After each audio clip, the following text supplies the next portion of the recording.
জাগমা ছাড়, সেকুলার গান গা।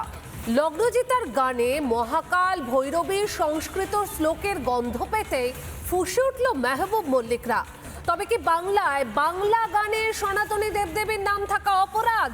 কাদের প্রশ্রয়ে মাথাচাড়া দিচ্ছে এই মেকি সেকুলাররা? গানের কথায় মহাকাল ভৈরবী অস্ত্রদানের উল্লেখ, সেই গান গাইতেই ফ্যাসাদে লগ্নজিতা চক্রবর্তী। এই বাংলায় সনাতনী দেবদেবীর নাম নেওয়া কি অপরাধ? অবশ্য এই বাংলায় সনাতন বিরোধী বহু ঘটনার সাক্ষী থেকেছে। কখনো কালী মূর্তিকে প্রেজেন্ট ভ্যানে তোলা হয়েছে, কখনো আবার দুর্গাপুজো আটকাতে মাঠে তালা ঝুলিয়েছেন পুরপ্রধান, কখনো আবার সরস্বতী বন্দনায় বাধা দেওয়া হয়েছে। বাংলার মাটিতে সনাতন বিরোধিতাই কি ধর্মনিরপেক্ষতার একমাত্র শর্ত? তৃণমূল জামানায় বাংলায় হিন্দু ধর্মকে অপমানের সংস্কৃতি তৈরি হয়ে গিয়েছে।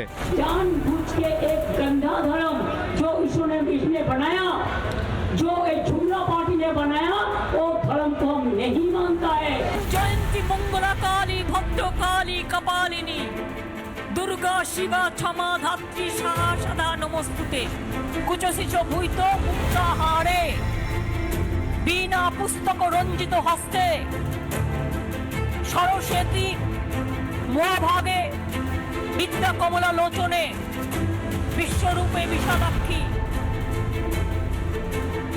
সরস্বত্যই নমো নমঃ। কখনো সনাতনী আচার আচরণকে বুড়ো আঙ্গুল দেখিয়ে পিতৃপক্ষে দুর্গা প্রতিমার চক্ষুদান করেছেন।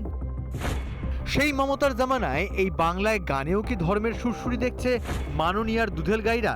দেখুন 30% সেটা একটু বেড়েছে নাকি শুনছি, সেই ভোটের দিকে তাকিয়ে দুধেল গাইদের কথা ভেবে সরাসরি জেহাদিদের হাতে চলে যাচ্ছে এলাকার পর এলাকা। তৃণমূল কংগ্রেসের কাছে জেহাদি প্যাটিস হচ্ছে সেকুলারিজম, হিন্দু বিরোধিতাই হচ্ছে এদের কাছে হচ্ছে অসাম্প্রদায়িক কনসেপ্ট, আর সাম্প্রদায়িকতা হচ্ছে প্রো হিন্দু কথা বলা।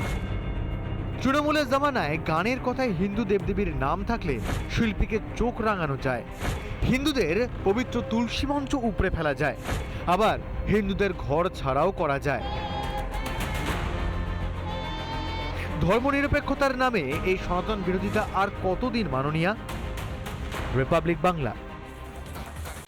নানা ধরনের কন্টেন্ট দেখার জন্য লাইক করুন, শেয়ার করুন আমাদের ফেসবুক পেজ, সাবস্ক্রাইব করুন আমাদের ইউটিউব চ্যানেল।